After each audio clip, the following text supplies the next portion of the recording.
ഓം ശാന്തി. അവ്യക്ത സന്ദേശം. ഇന്ന് പ്രിയപ്പെട്ട ബാബയുടെ അടുക്കൽ വദനത്തിൽ ഭോഗമായി എത്തിച്ചേർന്നു. ഇന്ന് ബാബയുടെ അടുത്ത് എത്തിയപ്പോൾ കണ്ടത് ഇതാണ്. ബാബയുടെ സമീപത്തും വശങ്ങളിലുമെല്ലാം വളരെയധികം പേപ്പേഴ്സ് വച്ചിട്ടുണ്ടായിരുന്നു. ചിലത് എഴുത്തിൻ്റെ രൂപത്തിലായിരുന്നു, ചിലത് കത്തുകളുടെ രൂപത്തിലായിരുന്നു. മുന്നിൽ ബാബയെ കാണവേ ഞാൻ ബാബയോട് ചോദിച്ചു, ബാബ, ഇന്ന് വദനത്തിൽ എന്ത് പേപ്പറുകളാണ് കാണുന്നത്, എന്താണ് നോക്കുന്നത്? ഒരു സെക്കൻഡ് ബാബ പുഞ്ചിരിച്ചു. ബാബ പറഞ്ഞു, കുട്ടി, സദ്ഗുരുവാർ ദിവസത്തിൽ കുട്ടികളുടെ ഓർമ്മകൾ ബാബയുടെ അടുക്കൽ വദനത്തിൽ എത്തിച്ചേരുന്നു. ബാബയും കുട്ടികളുടെ കണക്കുകളും ചാർട്ടും നോക്കും. ബാബയുടെ മുന്നിൽ എത്ര കത്തുകളോ പേപ്പറുകളോ ഉണ്ടായിരുന്നാലും ബാബ വളരെ വേഗത്തിൽ എല്ലാ കാര്യങ്ങളുടെയും പരിഹാരം നിർണയിക്കുന്നു. ഇപ്രകാരം പറഞ്ഞുകൊണ്ട് ബാബ ബ്രഹ്മബാബയുടെ സാകാര രൂപം വദനത്തിൽ എമർജ് ചെയ്തു. ബ്രഹ്മബാബയുടെ ഫരിഷ്ത രൂപവും ഉണ്ടായിരുന്നു. മറുഭാഗത്ത് സാകാര രൂപത്തിൻ്റെ ദൃശ്യവും ഉണ്ടായിരുന്നു. ബാബ പറഞ്ഞു, നോക്കൂ കുട്ടി, ശ്രദ്ധയോടെ നോക്കണം. സാകാരത്തിലും ബാബയുടെ മുന്നിൽ പല കുട്ടികളുടെയും കത്തുകൾ ഉണ്ടായിരുന്നു.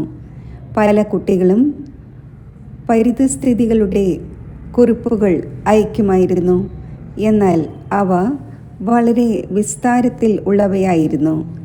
പക്ഷേ ബാബ സാരരൂപത്തിൽ അതിൻ്റെ പരിഹാരമുണ്ടാക്കി കുട്ടികളുടെ അടുത്ത് അയക്കുമായിരുന്നു. ഇത്രയും വലിയ കത്താണെന്നും ഇത്രയും വലിയ കത്തിനുള്ള പരിഹാരം എങ്ങനെ ഉണ്ടാക്കുമെന്നോ ബാബയ്ക്ക് സമയമൊന്നും എടുത്തിരുന്നില്ല. ബാബ 2 വരികളിൽ പരിഹാരം പൂർത്തിയാക്കി കുട്ടികളുടെ അടുത്ത് അയക്കുമായിരുന്നു. ബാബ പറഞ്ഞു, അതേപോലെ ബാബയുടെ അടുത്ത് കുട്ടികളുടെ ഓർമ്മകൾ വന്നു ചേരുന്നു. പല പ്രകാരത്തിലുള്ള ഓർമ്മകളുടെ കത്തുകൾ വരുന്നു. എന്നാൽ ബാബ എല്ലാ കുട്ടികളുടെയും കാര്യങ്ങളെ വളരെ സ്നേഹത്തോടെയും ശ്രദ്ധയോടെയും കാണുകയും കേൾക്കുകയും വായിക്കുകയും ചെയ്യുന്നു. പല കുട്ടികളുടെയും മനസ്സിൽ പല പ്രകാരത്തിലുള്ള ചോദ്യങ്ങൾ വരുന്നു. ബാബ കാണുന്നുണ്ടോ, ബാബ വായിക്കുന്നുണ്ടോ എന്നെല്ലാം. എന്നാൽ ബാബ പറഞ്ഞു, സാകാരത്തിൽ പോലും ബാബ ഈ കാര്യം ചെയ്തു. ഇപ്പോൾ അവ്യക്ത രൂപത്തിൽ ബാബ തൻ്റെ കാര്യം സ്വയം കുട്ടികളെ കൊണ്ട് ചെയ്തുകൊണ്ടുമിരിക്കുന്നു. ഭാവിയിലും ചെയ്യിച്ചുകൊണ്ടിരിക്കുകയും ചെയ്യും.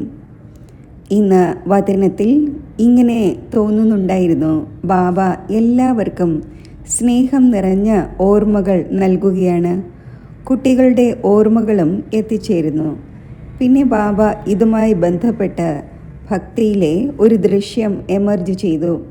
ബാബ പറഞ്ഞു, കുട്ടി, ഭക്തിയിലും ഭഗവാന്റെ അഥവാ മൂർത്തിയുടെ മുന്നിൽ പോകുന്നു. ആർക്ക് ആരെ വിശ്വാസമുണ്ടോ അതനുസരിച്ച്.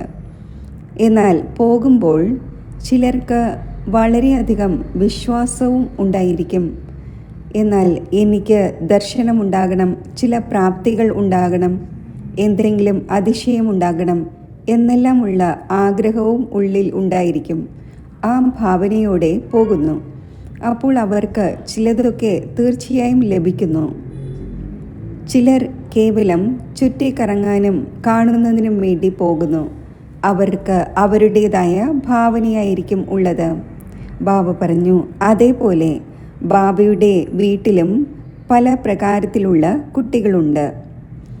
പല പ്രകാരത്തിലുള്ള കുട്ടികൾ തൻ്റെ മനസ്സിലെ ഭാവനകളും തൻ്റെ മനസ്സിലെ കാര്യങ്ങളും കൊണ്ട് ബാബയുടെ മുന്നിൽ എത്തിച്ചേരുന്നു.